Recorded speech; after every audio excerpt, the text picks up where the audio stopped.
평양의 결과물은 항상 문건으로 쟁취를 했습니다. 모든 사람이 대통령 저분만 바라보고 있는 거예요. 폭군이 폭주하는 것을 막는 상황들을 어떻게 제도화할 수 있느냐. 국민들은 제왕적 대통령이 싫지만 제왕이 되고 싶은 사람은 좋은 거죠. 정치권이 해낼 능력이 있는가에 대해 가지고 우선 비관적으로 보지 않을까. 제가 볼 때는 그래요. 봤든 틀리든 해야 돼요. 이게 홍보가 안 돼 있어요. 이 프로도 시청률 얼마 안 나올 거예요. 국민들이 보다가 한 10분 보다가 잘 돌아가요. 아, 예. 왜냐면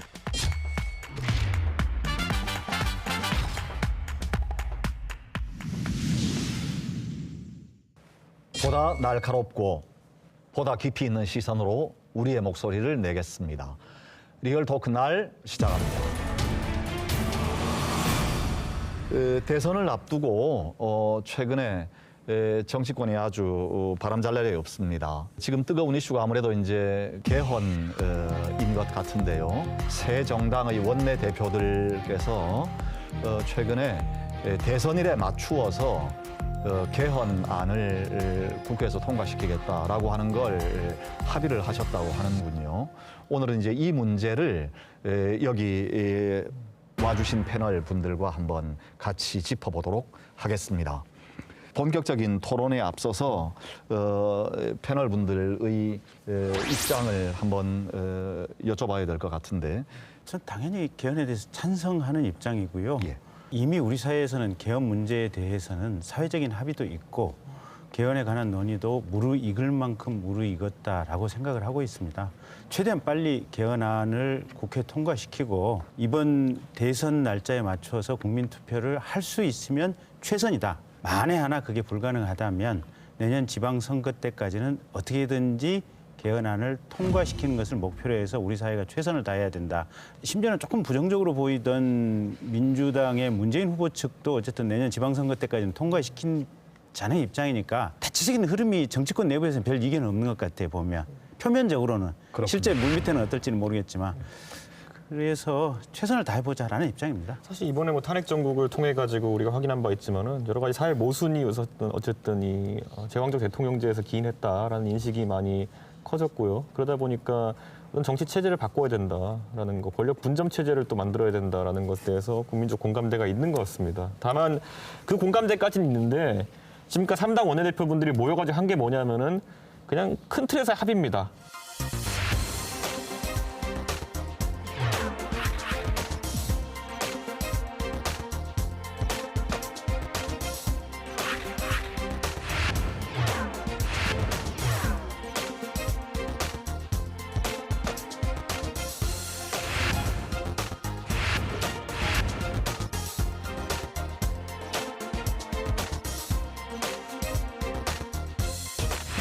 각 당의 어쨌든 뭐 유력한 정치인들의 이해관계에 따라 가지고 옳은 것이 무엇인가를 놓고 한참 다투게 될 겁니다. 이게 우리가 입시 문제 같은 거 논의해 보면은 다들 주장하는 바가 다르지 않습니까? 가장 좋은 입시 제도는 내 아들이 대학 가는 제도입니다. 내 아들이 대학 가는 제도입니다.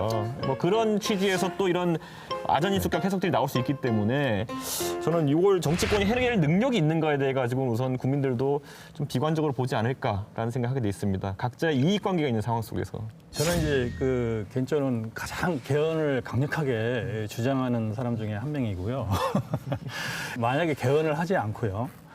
지금 이 헌정 체제로 과거처럼 정치를 그대로 답습을 하게 될 경우에는 제 생각에는 짧으면 한 6개월, 길면은 1년 안에 아마 사달이 날 걸로 저는 생각을 하고 있습니다. 좀 쉽게 말씀드리면 우리 역사 속에서 보면 한 분은 하와이로 쫓겨가서 마지막 순간에 이발소 갈 돈이 없는 상태에서 돌아가셨다는 거 아니에요, 보면.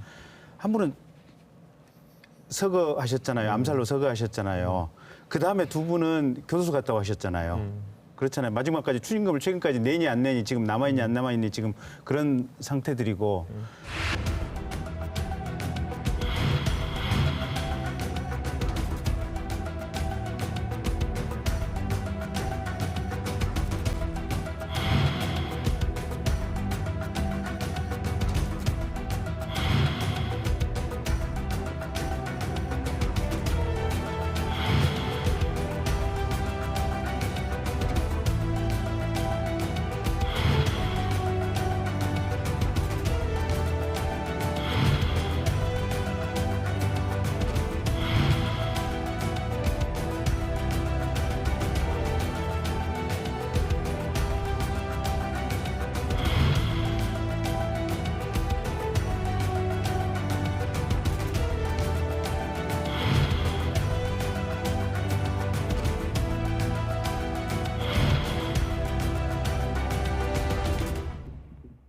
어느 한 분은 우리나라 대통령 중에 제대로 물러나셔서 온전한 퇴임 이후의 삶을 살고 계신 분이 없거든요. 그러면 그 원인이 뭐냐? 대통령제가 그 원인이다. 대통령제 중에서도 우리가 흔히 말하는 제왕적 대통령제. 모든 권력이 대통령 한 사람한테 집중된 대한민국의 거의 대부분의 자리가 대통령이 임명하는 자리이기 때문에 모든 사람이 대통령 저분만 바라보고 있는 거예요. 저 하늘에 계신 별만. 그러니까 그분이 필요한 지시를 해도 웬만하면 들을 수밖에 없어요. 그게 모든 모든 문제의 출발이군요. 원인이에요, 보면. 근데 그 네. 문재인 후보는 네.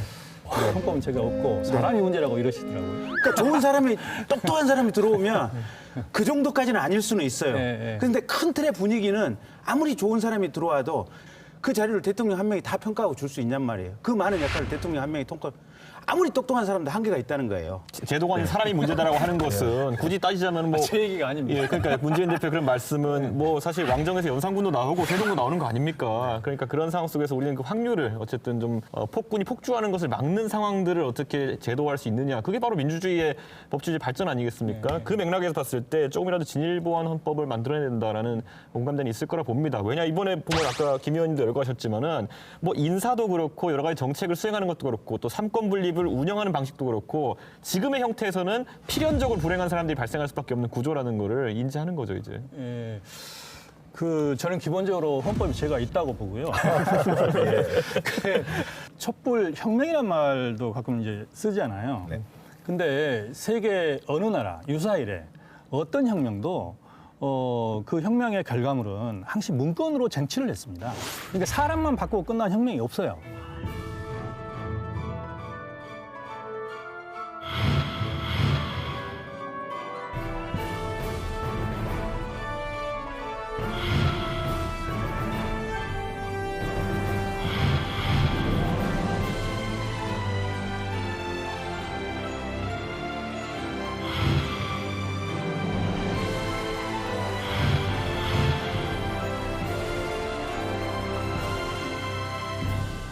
반드시 문건으로 그 혁명의 결과물을 쟁취를 해야 됩니다.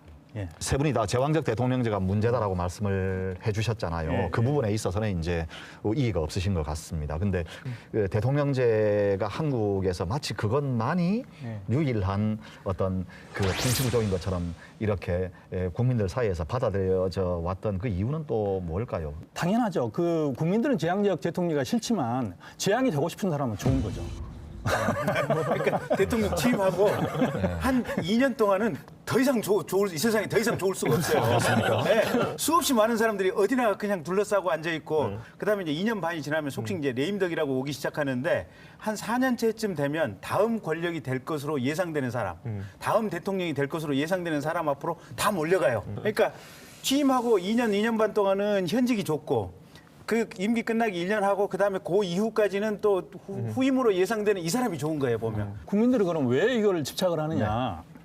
기본적으로 국민들도 불안함이 좀 있는 것 같아요. 무슨 얘기냐면 그 어떤 신화 같은 건데요. 내각제를 하다가 쿠데타가 일어나서 그것에 우리가 실패를 했다. 이런 불안도 좀 있는 것 같고요. 두 번째는 우리가 이제 남북 대치 상황 같은 것도 신경이 좀 쓰이는 거죠. 그러니까 강력한 통치자가 있어야 뭔가 이게 좀 안심하고 어떤 정치를 볼 수 있지 않느냐.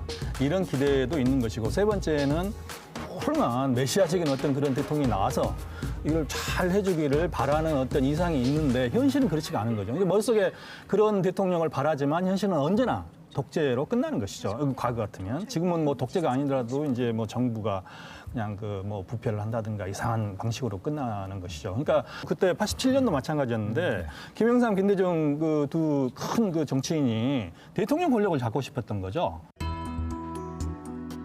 1980년 간선제를 통해 당선된 전두환 전 대통령. 당시 후보자는 전두환 단 한 명이었다.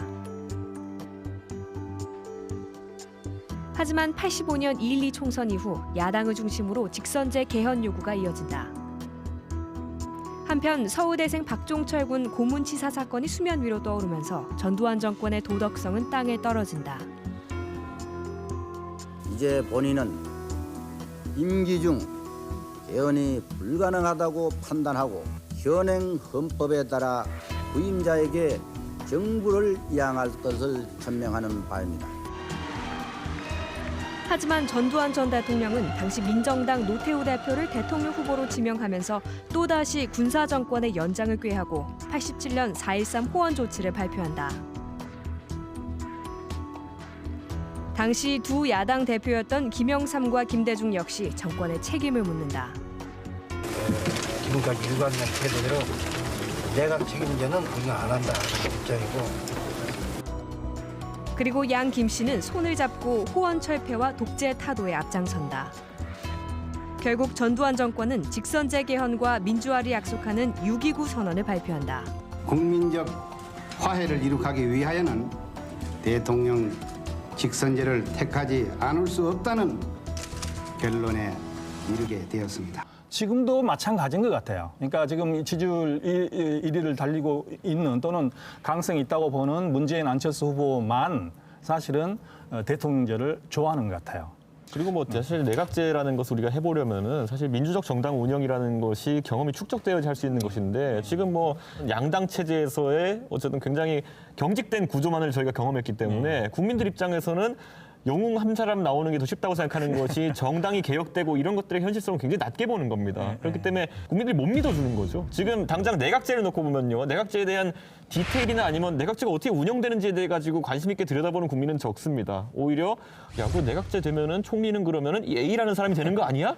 A, B, C 이 사람들이 해먹는 거 아니야? 뭐 이런 정도의 인식을 갖고 있기 때문에 오히려 아직까지 등장하지 않은 새로운 영웅보다 덜 신선하게 보는 겁니다. 그래서 고인물로 보는 거죠. 그 고인물에게 정치를 맡길 수 없다라는 생각을 꾸준히 견지하는 겁니다. 그런 측면이 있을 겁니다. 그러니까 국민들은 거기에 관심을 갖지는 않아요. 사람에게 관심을 가져요, 보면. 그러니까 이번 대선에도 보면 정당보다도 어떤 의미에서는 후보들에게 더 관심이 가는 거예요, 보면. 평균적으로 보면. 그러니까 사람의 관심을 갖는다는 게 좋은 면으로 이렇게 할 수도 있지만 그 박근혜 전 파면 대통령이 그 수사를 받으면서 점심 메뉴가 뭐냐 이런 거에 관심에 개헌 관심이 그거에 한 10분의 1도 안 되는 것 같아요. 그러니 이게 개헌이 잘 되겠습니까? 국민들에게 냉철하게 여론조사에서 개헌이 필요하냐라고 물어보면 70% 가까이가 필요하다라고 답을 해요, 보면.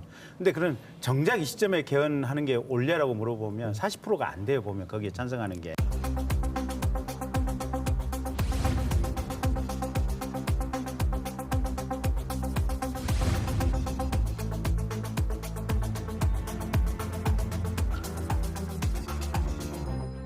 지금 탄핵당한 이 박근혜 전 대통령의 어떤 세력들이 잔존 세력들이 여전히 남아 있는데 개헌을 지금 적극적으로 추동하고 있는 저희 국민의당이나 바른정당이나 또 자유한국당이나 이거는 먼 박근혜 연합 세력이라고 보는 거예요.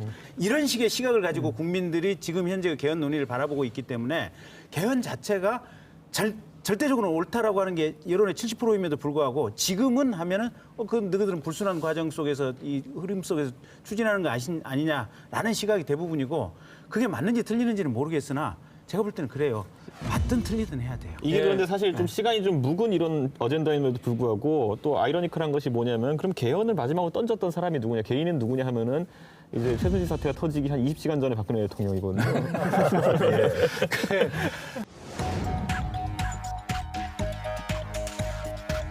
저의 공약 사항이기도 한 개헌 논의를 더 이상 미룰 수 없다는 결론에 도달하였습니다.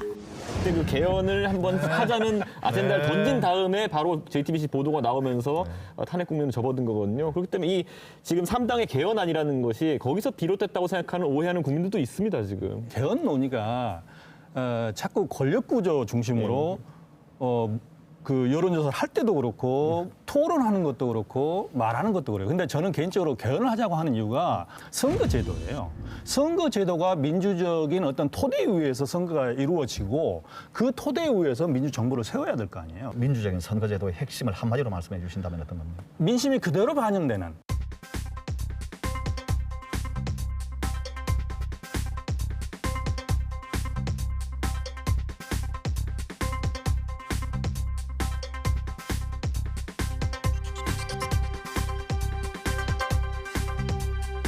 이게 민주주의라는 거예요. 이렇게 해야 돼요. 그래서 예컨대 어떤 A라는 정당이 30%의 지지를 받으면 의석을 30%만 차지하라는 거예요. 예, 그런데 10% 지지를 받아놓고 뭐 30%를 차지한다, 30% 지지 받아놓고 50%를 차지한다. 그러면 이게 무슨 뭐 북한 체제나 뭐 다를 게 뭐가 있어? 거대 정당은 뭔가요? 지지율보다 더 많은 의석을 가져가겠다는 거잖아요. 이게 비민주주의죠.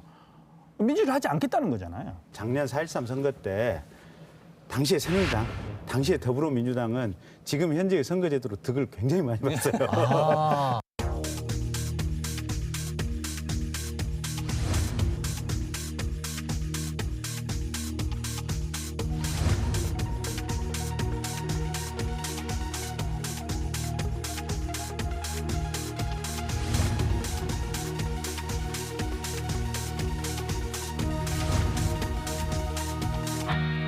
그런 선거제도가 헌법에 명문화될 수 있습니까? 법조인이신데 가능합니까? 지금은 예. 그러니까 사실은 헌법 내용은 아니고 그렇죠. 헌법은 직접 비밀, 평등 요 선거의 일반 원칙만 돼 있고 선거의 세부 항목은 사실은 공직선거법에 위임된 내용이에요. 네. 아까 말씀하신 부분은 이미 중앙선관위에서 한 2년 전에 공직선거법 개정의 이상적인 방향으로 제시를 했던 부분들이에요. 근데 각 정당들 특히 거대 양당이 그냥 튕겨내서 이제 통과가 안 됐던 부분인데 심지어는 그게 꼭 공직선거법에 담을 이유는 없어요. 헌법으로 격상시켜도 돼요. 보면. 이 선거 제도를 오히려 안 넣는 국가가 더 많아요. 연동형을 하더라도. 네. 근데 왜 우리는 그럼 넣어야 되느냐? 이걸 만약 국회에서 스스로 결정하게 하면 이거는 영원히 불가능합니다. 왜냐하면 연동형 비례대표제를 만들려면 지역구하고 비례대표가 1대1로 돼야 돼요. 그런데 지역구 한석을 줄이는 것을 굉장히 중요하게 생각하고 거의 선전포고로 생각을 해요, 국회의원들은. 그런데 이거를 100석 이상을 어떻게 줄이냐는 거예요. 그러니까 국민이 명령하는 헌법으로 이 선거 제도를 원천적으로 바꾸게 그러니까 명령을 하자는 교수님 거예요. 말씀대로 예. 헌법 조항에다가 사실은 예. 뭐 사망에다가 예. 연동형 비례대표제를 원칙으로 한다라고 예. 딱 한 문장 넣어놓으면 돼요. 그럼 예. 간단하게 그냥 그 원칙에 따라서 선거법이 갈 수밖에 없어요. 선거를 바꿔야죠. 네. 반드시 어쩔 수 없이 바꿔야 되는 것이죠. 예. 사실 그 개헌을 하는 것도 중요하지만 어떻게 하느냐가 더 중요한 것 아니겠어요? 그러니까 이제 이 문제에 대해서도 한번 같이 좀 이렇게 저 고견을 들어보고 싶은데 최근 3당이 합당한 그 개헌 내용에 보면 대통령의 임기 단축, 그다음에 분권형 대통령제인 것처럼 보이는데 맞습니까? 분권형 대통령제. 그러니까 대통령을 주로 해서 대통령에게 외치를 맡기고 예. 그다음에 총리는 국회에서 선임을 하는데 이 내치를 준다. 근데 이랬을 경우에 이 대통령의 임기를 4년 중임으로 할 것인지 외치만 전문으로 하는 이 대통령을 4년 중임으로 할 것인지 아니면 6년 단임으로 할 것인지. 근데 어쨌든 큰 틀은 총리에게 내치를 맡기고 이 총리는 국회에서 선임을 한다. 그리고 국회에서 마음에 안 들면 이 총리에 대해서는 후임자를 선출하는 순간 해임이 되고 강요들 다 잘린다. 내치 강요들은 잘린다. 그래서 국회가 내치에 관해서는 실질적인 어떤 총리를 통제하는 역할을 한다. 그러니까 내치에 대해서는 의원내각제와 거의 동일하게 이렇게 작동하는 시스템까지는 이게 3당 간의 합의가 된 거예요. 요 각각의 합의된 내용이 각 당의 추인을 받지는 않은 상태예요. 그러니까 가합의 상태예요. 지금 이제 각 당이 이제 대선 후보가 이제 선출이 되면은 대선 후보가 이제 당무와 이제 선거를 총괄하는 상태가 되게 되는데 대선 후보들이 동의하지 않는 그런 어떤 3당 합의안이 됐습니다.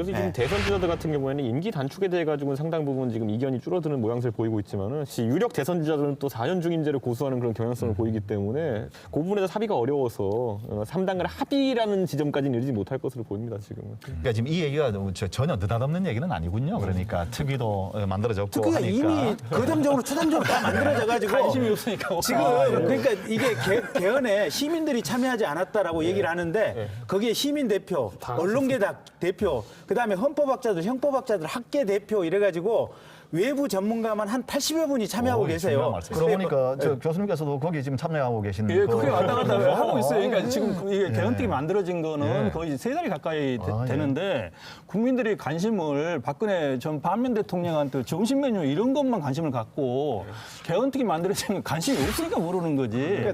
예, 활동을 하고 있습니다, 열심히. 그러니까 이 합의가 나가고 나서 저희가 제일 좀 놀라웠던 게 뭐냐면 아니 너희들이 왜 국민들 뜻도 안 물어보고 니들 멋대로 합의를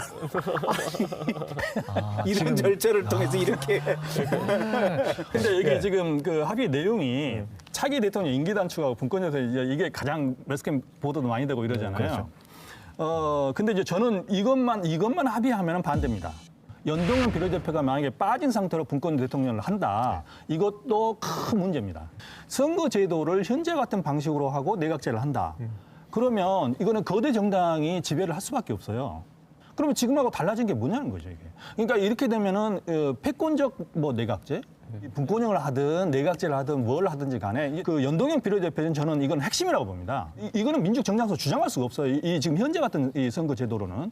저 이 문제에 대해서 분권형 대통령제에 대해서 장단점이랄까 문제점을 좀 이렇게 전형적으로 문제점을 지적하시는 분들의 얘기는 그러죠. 내치하고 외치하고 경계가 어디냐. 환율 정책은 도대체 이게 내치냐 외치냐. 그다음에 국내에 사드를 들어온다고 하는 것은 이게 내치냐 외치냐. 이런 뭐 국방 문제니까 외치 같지만 사실은 또 국내 문제일 수도 있다. 그래서 지금처럼 강력하게 이론적인 어떤 시스템이 필요하다라고 하는 것이 이제 이 분권형 대통령제를 비판하는 사람들의 얘기고. 근데 반면에 이제 저 같은 사람은 이제 이렇게 얘기를 하죠. 그래, 그런 문제 분명히 있을 수 있다. 하지만 지금처럼 일사불란한 대통령제가 가져왔던 폐해, 대통령이 가령 역사교과서 기술해 그러면 모든 관료들이 총대 메고 달려가가지고 영혼이 있든 없든 생각을 하든 말든 이렇게 달려가는 대통령이 갑자기 국방부 입장이 사드 우리 협의도 안 하고 있다 그랬는데 갑자기 청와대에서 3일 만에 우리 사드 배치합니다. 그러니까 국방부나 외무부나 뭐 NSC나 전부 달려가서 우리 사드 해야 됩니다라고 하는 이게 과연 맞느냐. 그러니까 일사불란한 체제가 가져올 수 있는 단점도 분명히 있고 이런 분권형 체제가 가져올 수 있는 단점도 분명히 있는데 제가 볼 때는 현재의 이 대한민국의 볼륨 사이즈, 세계 10위 경제 대국의 사이즈로 보면은 일사불란한 체제에서 파생되는 문제점이 훨씬 더 크다. 절충할 수 있는 방법은 없습니까? 어차피 모든 제도에는 문제가 파생적으로 있을 수밖에 없는데 그나마 문제가 비교적 적게 발생하는 분권형 대통령제가 가장 문제가 적고 시대의 흐름에 맞다. 개헌이라는 거는 이미 메뉴는 다 만들어져 있습니다. 한 20-30년째 지금 메뉴판에 다 올라와 있는 것들이 있기 때문에 그중에서 국민들이 기호에 맞는 걸 고르는 상황이거든요. 근데 저는 이번에 우리도 이런 다양한 어떤 개헌에 대한 안들을 놓고 국민들에게 검토를 받아야 되는데 왜냐? 우리가 보통 권력을 나눈다는 거는 나눠지는 것들을 나눠야 됩니다. 그런데 아까 김 의원님이 열거하신 것처럼 좀 안 나눠지는 부분들이 있습니다. 가장 대표적인 요즘 예를 들어 중국의 사드 보복. 이것은 내치입니까 외치입니까 이런 것이 구분 안 된 상황 속에서 이걸 총리와 대통령을 분점한다 이거보다는 최근에 드러났던 걸 보면 하다못해 검찰만 독립해도 이렇게 검찰이 달라지는구나 이렇게 경험했기 때문에 뭐 사정권을 분리한다든지 오히려 그런 것들이 국민의 관심을 끌 수 있는 요소인데 지금 니들끼리 해먹는 것 같고 지금 하냐라는 좀 인상을 주는 게 좀 안타깝긴 합니다. 이게 정치적인 권력이 분권이 되지 않으면 경제적인 분배가 일어날 수가 없어요. 권력을 다 갖고 있는데 왜 나눠주겠어요? 경제적인 어떤 차원에서. 그러니까 쉬운 말로 얘기를 하면 국회에서 예산에 대해서 편성을 하잖아요. 그러면 저도 이제 지역 예산에 대해서 얘기를 하는데 저는 가령 20억짜리 예산을 이게 부처에다 얘기해서 따내기가 쉽지가 않거든요. 근데 권력을 가진 지역의 여당 의원들 같은 경우는 몇백억짜리 예산이 그냥 쑥 하고 만들어져요, 이게. 이 권력을 누가 가지느냐에 따라서 인사와 예산이 동시에 따라가기 때문에 이게 국가 균형 발전하고도 직접적으로 관련이 있는 문제들이에요. 이해하겠습니다. 우리가 유력 대선 주자를 조금 강하게 압력을 넣어야 될 필요성이 있는 게 제가 가령 유력 대통령 당선이 예정되는 사람이라고 하면 저라도 안 하고 싶겠어요. 아니 내가 공약을 했던 내 정치 철학을 펼치기 위해서는 5년 해야 되고 그다음에 내치 강요들 내가 임명을 해야지 국회에서 뽑아오는 사람들을 임명을 하면 자기가 뭐 할 수 있는 게 아무것도 없잖아요. 외치는 한다고 하지만. 그래서 대통령이 될 것으로 예상되는 사람이나 그 집단은 절대로 받을 수가 없어요. 주자들에게 압박을 가하는 방법은 한 가지밖에 없어요. 지지율을 떨어뜨리는 거죠. 이거 지지율을 떨어뜨리기 위해서 어떻게 해야 됩니까? 이게 권력 기반의 존립에도 관련된 거기 때문에 아까 우리가 얘기했지만 대통령제 하에서 누가 당선되면요. 한 내릴 수 있는 자리 10,000개 정도 된다고 합니다, 보면은. 그럼 그게 사실 농공행상의 핵심인데 사실 지금 시점에서 유력 대권주자한테 나를 위해서 고생하는 뭐 몇백 명, 몇천 명이 달라붙어 있다고 하는 사람에게 그게 사실 쉬운 선택이겠습니까? 부도수표 날리는 건데 그러니까 그게 지금 박근혜 파면 대통령이 했던 거를 똑같이 우리도 하고 싶다는 어떤 그런 현상이 지금 있으니까 이게 걱정스러운 거죠. 앞으로는 못해요. 구체적으로 어떤 그거를. 현상이 그렇게 나타나? 아니, 그러니까 왜 대선 주자에 그렇게 많은 사람들이 몰려냐? 이 사람들이 자원봉사자냐는 거죠. 예, 뭔가 원하는 게 있을 거 아니에요. 그럼 뭘 원해요? 그게 합법적인 것으로 되면 좋은데 과거의 권력, 과거의 어떤 뭐 그런 어떤 행태 이런 것을 반복하지 않으면 얻을 수 없는 것이라면 이건 대단히 중요한 것이죠. 좀 더 직설적으로 얘기를 할게요. 지금 문재인 캠프 쪽에서 제일 소극적이에요. 근데 그게 문재인 캠프가 문재인이 대통령이 될 것 같으니까 지금 그래요. 근데 거꾸로 이게 사람을 바꿔서 그러면 안철수가 대통령이 될 것 같은 지지도를 문재인만큼 얻고 있다. 그러면 안철수는 다를 것인가? 저는 똑같다고 봐요. 그 어느 누구나 사람만 바뀌면 내가 곧 대통령이 내일이라도 된다. 한 달 후면 두 달 후면 대통령이 된다라고 생각을 하면 누구나 똑같아요. 국민들이 지금 개헌 의제에 대해서 말입니다. 또 다른 한편에 있어서는 여러분 국회만 바뀌면 된다는 거냐 또는 국회는 책임이 없다라는 거냐라고 하는 질문도 있을 수 있을 것 같아요. 당연히 책임이 있습니다. 근데 이제 이게 그 어떤 기술적인 문제잖아요. 그러니까 만약에 국회랑 대통령이랑 같이 책임을 져야 된다. 그러면 당장 다 해산하고 새 정부 구성해야죠. 가능하다고 보면 그렇게 강력하게 주장을 할 거고요. 그게 좀 어렵다고 보면 내년까지 헌법에다 부칙에다가 전부 약속을 하고 그냥 말로 하는 건 저는 못 믿어요.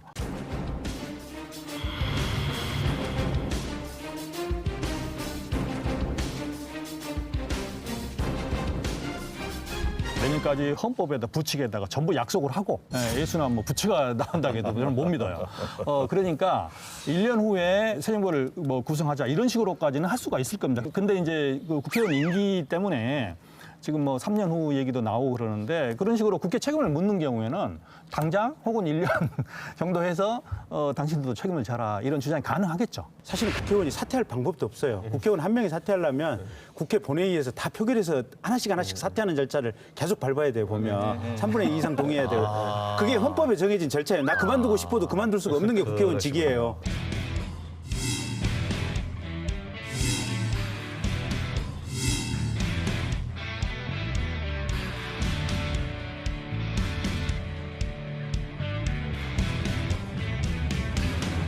그래서 이건 헌법 부칙에 개헌하는 과정에서 반드시 넣어야 돼요. 19대 국회 임기는 언제로 끝난다. 20대 대통령 임기는 언제 끝난다. 그다음에 언제 동시 선거를 실시한다. 여기를 넣어놓지 않으면 사실 해결 불가한 거고요. 대통령 임기 단축, 국회 임기 단축 얘기가 나온 게 서로 지금 대통령하고 그다음에 이렇게 국회 다수파하고 다르면서 서로 삐걱거리면서 지금 문제가 좀 심했었잖아요, 보면. 그래서 그 문제를 조금 좀 편하게 좀 완화해보자라고 해서 이제 그 얘기가 나온 건데 어쨌든 그렇다고 한다면 공이 그렇게 하는 방법을 생각해 볼 수 있어요. 물론 국회의원 저 개인 입장에서는 억울하지만 좋습니다. 어떠신가요? 국회의원이 아니신 입장에서는 빨리 좀. 아이고, 저는 뭐 선거를 다시 한다 해도 뭐 사실 크게 다를 건 없겠지만은 지금 뭐 선거 어쨌든 헌법 정신이 바뀌게 되면은 그에 맞게 국민의 대표도 바뀌어야 된다는 입장 자체는 당연히 명확한 것 같고요. 그렇기 때문에 분명히 아까 김 의원님 말씀하신 대로 부칙에 넣어가지고 재선거를 해야죠, 빠르게. 그러시군요. 예. 좀 건설적으로 우리가 생각을 해볼 때 개헌 그러면 한다고 합시다라고 할 때 시기도 이제 문제가 될 텐데 언제가 제일 좋을까요? 사실 지금 뭐 이번 대선을 앞두고 대선의 가치 어쨌든 국민투표 하자는 것은 현실적으로 어려운 측면이 있고요. 아마 국회의원들도 오지 않는 상황 속에서 뭘 하겠습니까? 보면은 선거에 돌입하게 되면 각 당이 선거 체제로 바뀔 텐데 그럼 이제 지방선거를 이야기하는 경우도 굉장히 많은데 지방선거도 제 생각엔 충분히 시간이 많지 않다고 봅니다. 1년여 남짓한 시간에 과연 이런 국민투표까지 우리가 이뤄낼 수 있을까에 대해 가지고는 좀 회의적이기 때문에 이번에 대통령으로 당선되는 사람이 확고한 의지를 보여줘야 됩니다. 그래서 그거를 참여하는 대선 주자들이 명확히 의지를 밝히게 하는 어떤 압력이 먼저 가해져야 될 것 같습니다. 저는 그 대선과 함께 주장을 했습니다만 그 이유가 만약에 어떤 후보가 대통령이 되는 순간 자기가 아무리 하겠다고 해도 할 가능성이 저는 없다고 봐요.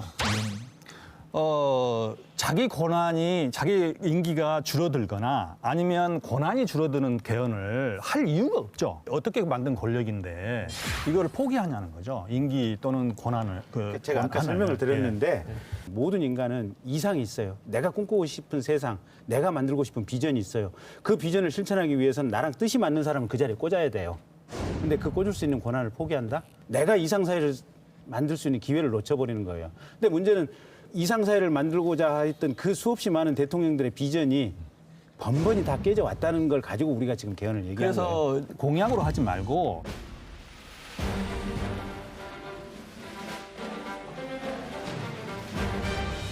솔직히 넣으라는 거예요. 언제까지 하겠다. 이걸 왜 뭐냐. 이걸 안 넣겠다는 게 개헌 안 하겠다는 얘기거든요. 그렇게 한다 하더라도 우리가 소위 말한 아까 교수님 언급하셨지만은 개헌이라는 건 사실상 혁명적 상황에서 가능한 것인데 1년 뒤에 국면이 과연 그런 혁명적 상황일 것이냐에 대해 가지고는 그러니까 쉽지가 않아요. 쉽지가 않다는 거죠. 부칙 그 동력을 유지해 나가는 부칙 것이. 조항을 잘 만들어야죠. 네. 만약 개헌에 실패하면 1년 후까지 개헌에 실패하면 다 해산하는 거고 개헌에 성공하면 그 정부가 거기에 따라서 유지가 되는 것이 국회의원 물론이고 근데 가능하다고 저는 봅니다. 예. 개헌은 안정된 권력 속에서는 거의 불가능해요. 그렇죠.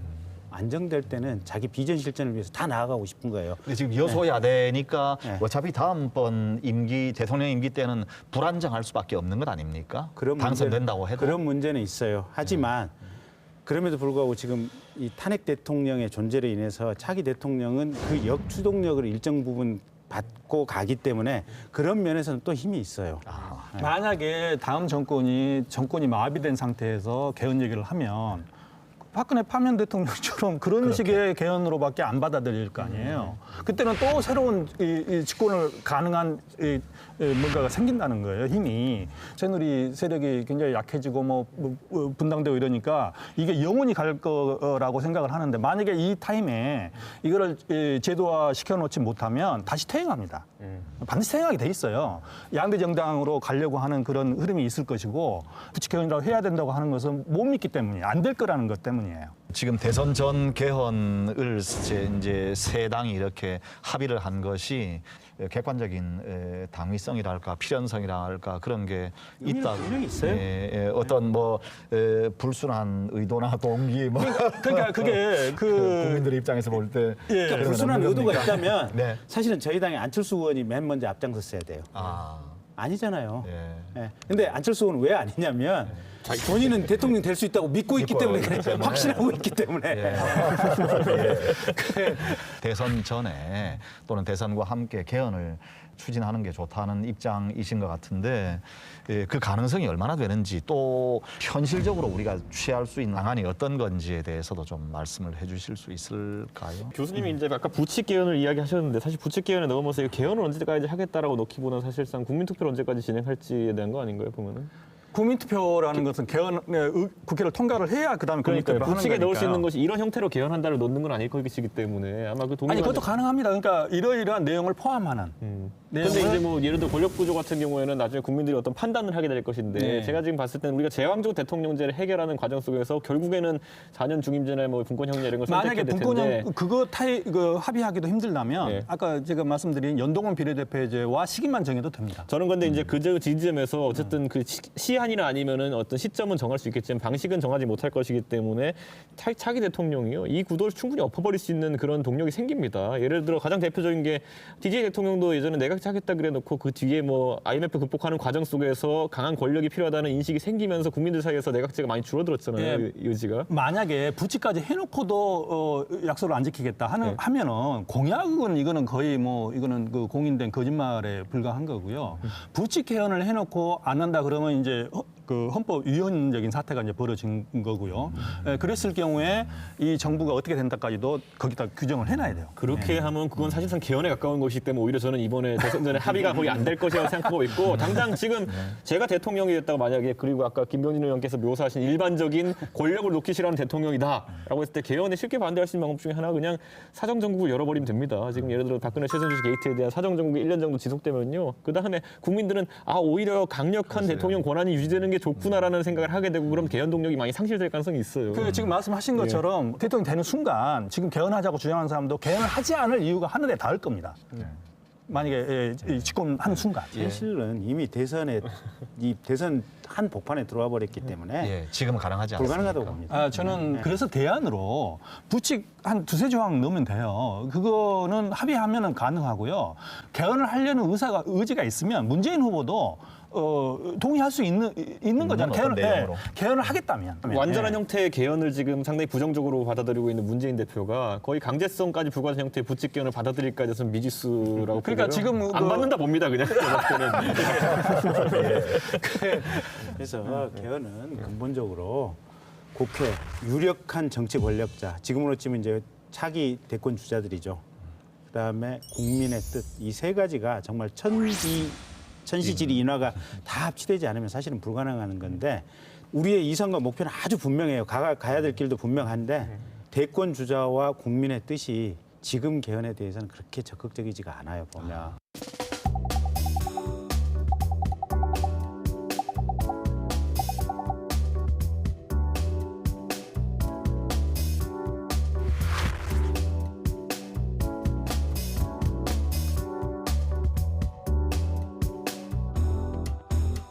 최근 진행되고 있는 그 개헌 논의에서 한 가지 이제 중요한 것인데 이제 빠져 있는 것, 지방 분권과 개헌의 연관성에 대해서 좀 말씀을 좀 여쭙고 싶습니다. 어떠신가요? 전국적으로 다 원하고 있는 것 같아요. 예, 이게 이제 수도권하고 비수도권 문제 때문에 이제 그러는 것 같고요. 강하게 주장하시는 분들은 연방제 수준까지도 주장을 하고 계시는데요. 지방분권에 대한 안이 합의안이 없어서 이게 이제 국민의당 안을 기준으로 말씀을 드리면 조례만 지금 하고 있는데 지방 법률까지도 만들어가지고 상당히 자치권을 좀 확대를 하고요. 지방세도 지방 법률로 정하게 지금 이제 그냥 중앙 법률로 정하게 돼 있는데.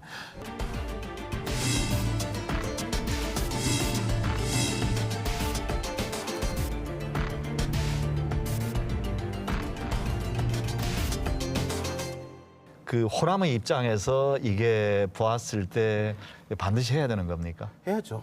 그러니까 이게 이유를 재밌는 좀- 게 네. 민주당 안에서도 보면 친문재인 주변만 적극적으로 반대해요. 속칭 비문이라고 하는 사람 있잖아요. 문재인 씨하고 조금 거리를 두고 있는 그쪽은 또 적극적인 개헌 주장이에요. 근데 다만 목소리가 묻혀 있어요. 저는 이제 이런 것이 물론 필요하다고 봅니다. 필요하다고 보는데 호남 입장에서 봤을 때 왜 중앙 정부의 분권은 그럼 어떻게 되느냐? 중앙 정부 내에서도 지역 간의 어떤 이게 권력 문제가 있기 때문에 저는 그래서 연동형 비례대표를 주장을 하는 거예요. 중앙 권력도 분권이 되고 협치가 돼야 된다는 거죠.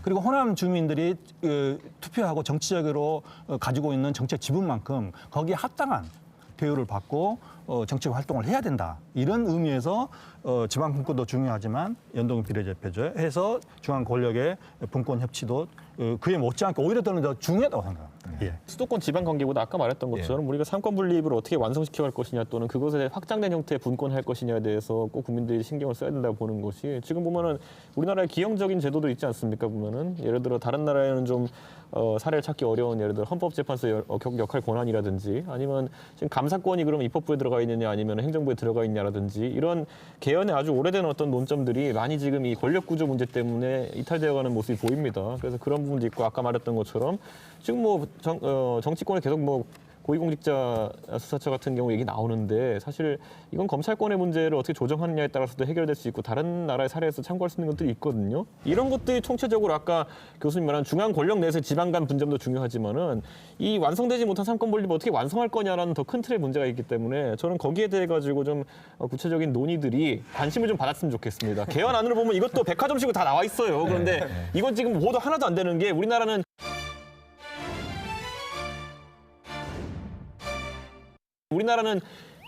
딱 대통령 하나 또는 총리 하나 잘 세우면은 그 사람이 알아서 잘해주겠지라는 어떤 국민적 인식이 있었는데 우리가 준 권력으로 꼭 그렇게 하는 건 아니지 않습니까? 확인한 바로는 또 최순실한 줄 수도 있는 거고 그러니까 그거를 참 공고한 체제를 만드는 것이 이번 개헌의 핵심이 되어야 된다는 생각이 듭니다. 첨언만 잠깐 간단하게 하면 이게 개헌이 지금 권력 구조라든가 아까 말한 대로 선거제 때문에 힘들어요, 사실. 그것이 해결이 되면 이게 그러니까 순차적으로 이거 중요한 거 먼저 해놓고 그 다음에 기본권이라든가 이것은 사실 그렇게까지 힘들지는 않아요. 원하는 어떤 공감대가 형성이 되면 지금보다 훨씬 쉽게 아마 개헌될 수 있을 겁니다. 그러니까 그것도 참고를 해가지고 순차적으로 하는 것도 좀 생각을 해볼 필요가 있죠. 내용 자체에 대해서는 뭐 사실은 굉장히 사이들이 좋으시네요. 별로 이렇게 왜냐하면 우리가 착각하는 게 자 시민들하고 상관없이 정치권 지그들만 개헌 논의를 한다. 틀린 얘기예요. 이미 아까도 말씀드렸지만 국회 개헌특위가 만들어져 있고 언론계, 학계, 시민계 대표들이 이미 다 들어와 있어요. 이번 국회에서만 그렇게 했냐? 지난번 국회에서도 개헌 자문위원회가 있었어요. 국회의장 산하에서 전반기, 후반기 계속 있었어요. 그때도 여전히 똑같은 패턴으로 시민들 참여하고 언론계 참여하고 학계 참여해서 개헌에 대해서 수없이 많은 얘기가 있었어요. 그럼 지난번 국회만 그러냐? 그 전에 18대 국회 때도 또 그랬어요. 계속해서 협의했기 때문에 가능한 한, 가령 분권형이냐, 4년 중임제냐, 의원내각제냐, 다 이거 장단점 다 정리가 돼 있어요. 그다음에 감사원을 대통령 밑으로 두느냐, 아니면 국회로 띄워오느냐, 다 논의가 돼 있어요. 그 내용 다 정리가 돼 있어요, 이미. 어쩌면 이준석 의원 말씀하신 대로 쉽게 말해서 뷔페 음식은 다 기존에 나열이 돼 있어요. 논의할 만큼 10번, 20번씩 이미 논의는 돼 있어요. 그러면 요거는 요거, 요거는 요거, 이렇게 딱 맞추면 될 정도로 이미 와 있어요. 그다음에 이제 두 번째는 이게 홍보가 안 돼 있어요. 홍보가 왜 안 돼 있냐면 언론이 이 얘기를 2%도 시청률이 얼마 안 나올 거예요. 2%도 시청률이 얼마 안 나올 거예요. 아, 예. 왜냐하면 국민들이 보다가 한 10분 보다가 채널 돌아가요. 토론 개헌에 대해서 어떤 토론 프로그램, 감사원이 국회에 있는 게 맞냐, 아니면 그 현재처럼 대통령 직속으로 있는 게 맞냐라고 토론을 하기 시작하면 5분 보다가 채널이 돌아가요. 국민들은 관심이 없어요. 언론 입장, 이게 국민들은 언론에서 계속 비춰주는 것이 뭔가 얘기를 하고 있다고 인식을 그렇게 하는데 언론 입장에서는 시청률이 안 나오는 것은 더 이상 이게 올라가지가 않아요, 밥상 위에. 그래서 이 논의는 아주 오랫동안 지속돼 왔는데 국민들 입장에서는 지속이 안 된 것처럼 착각을 하고 있어요, 지금. 상황은 그런 상황이고. 대단히 중요한 말씀이신 것 같습니다. 예. 그다음에 공직선거법 문제라든 이런 부분도 사실은 선관위에서 이미 다 답이 나와 있어요. 보신 분들은 알아요. 상황 그래. 지방 분권 개헌 문제도 이미 논의될 만큼 과거에 됐었던 문제고 실은 개헌이라기보다는 이게 연방제로 간다면 의미가 있어요. 근데 연방제를 채택하지 않는 한은 실은 보면은 세금을 지방이 주로 걷느냐 아니면 중앙정부가 걷느냐 이건 개헌 사항은 아니에요, 사실은. 세법 개정 문제예요. 그러니까 국회에서 세법을 개정해서 지방세 항목을 듬뿍 늘려주면 지방자치 비율이 확 높아지는 거예요. 그다음에 예산도 지금은 80%를 중앙정부가 가지고 있고 20%를 가지고 있는데 예산을 50%나 60%를 통으로 딱 떼가지고 지역별로 전라도 100조, 그다음에 뭐 경상도 200조 뭐 이런 식으로 뚝뚝뚝뚝 줘버리면 간단한 문제. 그러면 지방 재정의 분권도 이루어져요. 근데 그 예산에 대한 통제권도 결국은 국회에서 매년 연말마다 손들고 쌈박질하는 그 문제예요. 그것도 국회에서 가능한 문제, 굳이 개헌까지 안 가더라도 가능한 문제예요. 그래서 지금 이번 개헌에 대해서 비판적으로 말씀하신 분들이 지방 문제를 개헌에 넣지 않는 상태에서 개헌 논의를 하고 있어서 니들 들 아니냐 이런 비판이세요. 근데 그분들이 생각하는 지방 문제의 핵심은 실은 개헌 사항이 아니에요. 지방 자치가 연방제까지 도입이 된다면 그건 의미가 있고 그 말은 타당해요. 근데 연방제 도입을 전제로 하지 않는 한은 이미 국회에서 법으로 해결해야 될 문제들이에요. 그래서 지방 문제가 개헌에 논의되지 않는 현재 개헌 논의는 국민이나 지방의 이익에 반하는 개헌 논의이기 때문에 니들은 엉뚱한 짓을 하고 있다. 라는 비판도 안 맞는 얘기예요. 사회를 보기 위해서 검색을 열심히 했거든요. 그러니까 이 공중파나 뭐 이런 일반적인 언론에서 관심을 안 가졌다라고 하시는 말씀은 저도 공감이 되는데 직접 찾아 들어가서 이렇게 좀 보려고 백방으로 노력을 했는데 사실은 인터넷상에서 제가 못 찾았더랬습니다. 국회 방송 보시면 한 2주에 한 번씩 나옵니다. 아, 국회 방송을 또 봐야 되는군요. 국정의 장면이나 이런 것들 다 한 준비되어 2주에 있어요. 한 번씩 나옵니다. 개헌 얘기가. 예, 알겠습니다. 무언가 문서화돼서 일목요연하게 볼 수 있, 국민들께서 보실 수 있도록 그런 것도 좀 이제 신경을 좀 써주시면 고맙겠습니다. 제대로 된 지방 분권을 위해서 말입니다. 어떤 방향으로 이루어져야 되고 또 어떤 조항 같은 게 여기 담겨야 되는지 좀. 지방 정부 차원에서 법률도 만들고 예산이라든가 그리고 가장 중요한 게 이제 그 재정 격차를 해소하는 이런 것을 그냥 헌법에 명문화 시켜버리자. 이게 쉽지는 않은 문제예요. 그러니까 가령 호남 같은 경우는 그래 그럼 호남에서 예산 자율적으로 편성해서 예산 자율적으로 소비하라 그러면 저희는 못 살아요. 돈이 있어야 살죠. 돈이 있어야 살지. 영남이나 수도권은 그렇게 하자 그럴 거예요. 호남이라든지 강원, 제주는 절대로 그렇게 못 살아요. 이게 뭐 사실 실제 행정에서 보면요, 이게 뭐 우리가 보통 재정상이 나은 지자체를 불교부 단체라고 하지 않습니까? 근데 그 불교부 단체의 또 장들은 또 생각이 다르고요. 예를 들어 가장 대표적인 게 이재명 시장 아닙니까? 이재명 시장의 논리는 뭡니까? 성남시가 잘 사는 돈으로 내가 잘 복지하는 게 무슨 문제냐? 그래서 제가 항상 물어보는 게 다른 지역의 시장이었어도 비슷하게 하시겠습니까? 물어보면은 그거는 답을 잘 못 하시거든요. 그러니까 그런데 반대로 또 그 정반대 입장에 서 계신 분이 또 강남구청장이에요. 두 분이 당은 다르지만은 똑같은 생각을 하고 계신 거거든요. 이게 결국에는 지자체 입장에서는 반반으로 갈릴 겁니다. 이게 불교부 단체랑 또 교부 단체랑.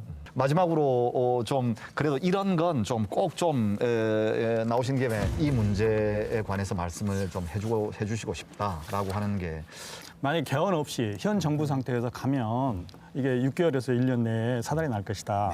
제가 괜히 그냥 뭐 이렇게 그 나쁜 얘기를 한 건 아니고요. 우리나라 역사가 그랬어요. 그러니까 쟁이 그때 암살 일어난 직전에 그 선거에서 시민당이 공화당을 약 1.1% 이겼어요. 그러니까 사실상의 이제 여소야대죠. 예. 암살까지 10개월 걸렸어요. 그다음에 노태우 3당 합당이 약 1년 9개월 걸렸어요. 그다음에 김대중 정부의 정상적인 조각 불능은 그거는 0초예요. 바로 시작하자마자. 그다음에 노무현 그 탄핵 소추는 약 6개월 걸렸어요. 그다음에 박근혜 탄핵 결정은 약 11개월이에요. 전부 다 여수야대가 시작되고 나서 이 기간 안에 붕괴되거나 왜곡되거나 마비됐다는 얘기죠. 대통령에서 여수야대 문제가 얼마나 이게 무섭고 파괴적인 것인지 하는 것을 꼭 좀 염두에 주시기를 저는 바랍니다. 고맙습니다. 어떤 정치 세력이든지 간에 이겼다 생각하는 순간 또는 이길 것이다라고 생각하는 순간에 상당히 반동적이게 되는 그런 결과가 나오는 것 같습니다. 일례로 박근혜 정부가 그랬고요. 실제로 정치를 운영하는 방식이 있어가지고 독점의 단계를 넘어선 단계까지 가려고 했기 때문에 이렇게 된 것이고 그전에 이회창 총재 같은 경우는 됐다고 생각하니까 그 뒤에 바로 이제 반동적인 어떤 아이디어들이 나오게 되고 이렇게 됐던 건데 지금도 저는 마찬가지라고 봅니다. 어떤 세력이든지 간에 아까 여소야대를 당연히 상정할 수밖에 없는 국면 하에서 이 대통령 선거는 단편적인 어떤 우연히 치러지게 된 조기 대선에서 일시적인 우위가 그것이 국민의 절대적인 지지라고 착각한다 그러면은 아예 좀 시대 정신을 좀 망각하는 경우가 생기게 되거든요. 그 부분에 있어서 좀 더 겸손해져야 되지 않을까라는 생각을 하게 되고 제가 봤을 때 어차피 아까 말했던 것처럼 혁명적인 상황에서 변화가 일어나는 것이고 혁명이라는 이런 이 촛불 혁명이라는 이런 현상 자체는 앞으로 유효 기간이 좀 더 있습니다. 그것을 정치권이 간과하지 않았으면 좋겠고 해야 할 일을 해야 될 것 같습니다. 시기에 맞게. 생각을 해보면 제가 매번 안종범 씨 얘기를 하거든요. 미국에 유학 갔다 오셨고 박사학위도 있고 비례대표를 하셨던 분이에요. 이분이 박근혜 대통령이 전 대통령이 시키는 오만 비루한 짓을 다 했어요. 이 사람도 실천하고 싶은 드높은 목표가 있어요. 세상에 세상에 사람으로 태어나가지고 나는 이러이러한 사회적인 어떤 업적을 남기고 이 세상을 떠나고 싶은 사회적인 욕망이 있어요. 그 욕망을 실천시켜줄 사람이 대통령 중심제는 대통령 한 명밖에 딱 없어요. 그 자리를 줄 수 있는 사람이. 그 자체로 비극인 거예요. 그래서 우리가 분권형 대통령제 한 명보다는 두 명이 낫다. 이원 집정부제. 국회의원들이 300명이 달라붙어서 사람 차리고 각 지역을 이렇게 챙기는 게 오히려 300명이 하는 게 낫다. 그게 내각제예요. 한 명한테 가 있는 것만이 나라가 안정되고 그것이야말로 유일한 길이라고 생각하는 것 자체가 많은 착각이에요. 근데 그 한 명이 되려고 하는 또는 옆에 붙어 있으려고 하는 정치 집단은 항상 개헌에 반대하게 돼 있어요. 개헌 전쟁 결국 선택은 국민의 몫입니다. 리얼 토크 날 다음 주에 뵙겠습니다.